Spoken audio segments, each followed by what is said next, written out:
Magdalene's blog 18. I stepped through the lower gate and down the stony path towards the corner of the gardens favoured for a quiet rest. Still undecided about what I might ask, but looking for the one I most hoped would be there. We called her grandmother Beth, or just Granny Beth, and she was the oldest, most bent, and most wrinkled of all the priestesses. She hardly ever left the inner gardens, where she had her own hut, and was the only one excused from attending morning and evening rites. I found her dozing on a bench against the outer kitchen wall. Her eyes were closed, and I bowed my head as I sat down on the ground near her, keeping quiet so as not to disturb her.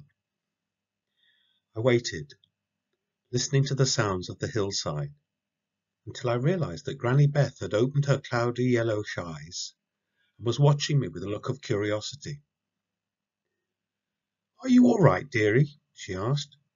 "You seem a mite troubled." "Oh, I am fine, thank you, grandmother," I replied, "but I did want to ask a question if I could." Granny Beth inclined her head a bit to one side, but said nothing. Her smile told me, though, that she was happy to let me go on. I still didn't know what the question was exactly, so I just reached inside and tried to formulate what I was feeling. "Which is the greatest, the goddess we seek to serve?" It didn't quite make sense, but Granny Beth replied as though it was the clearest thing. "Kindness," she said firmly. I started to reply, because I was thinking this wasn't quite what I'd meant. But which of the goddesses?" And I trailed off, slightly confused. "Hecate, Hecate, Hecate," chuckled Beth, and I was quite put out now. No one did a triple appellation to Hecate out loud. Not lightly, at least. Granny Beth must have noticed me start, because she chuckled again and displayed a toothless grin. "Don't worry, dearie.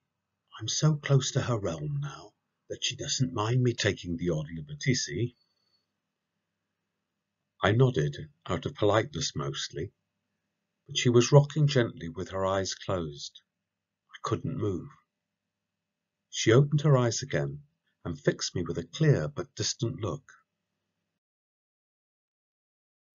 "Kindness," she said again, clearly.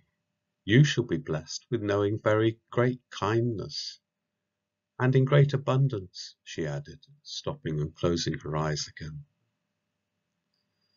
There was a long pause. I was thinking of getting up. "But first," she said, not even opening her eyes this time. She sounded very tired. "But first you will find the need, very great need, for that kindness." I sat a long while, wondering what she meant, and whether there was more to come. But she seemed to have nodded completely off to sleep. The distant sounds of the hillside rejoined us back again. Eventually I got up and silently thanked her as I backed away. I felt that the goddess had spoken to me. This was the start of all that followed, and I tried to open myself to accept what would come.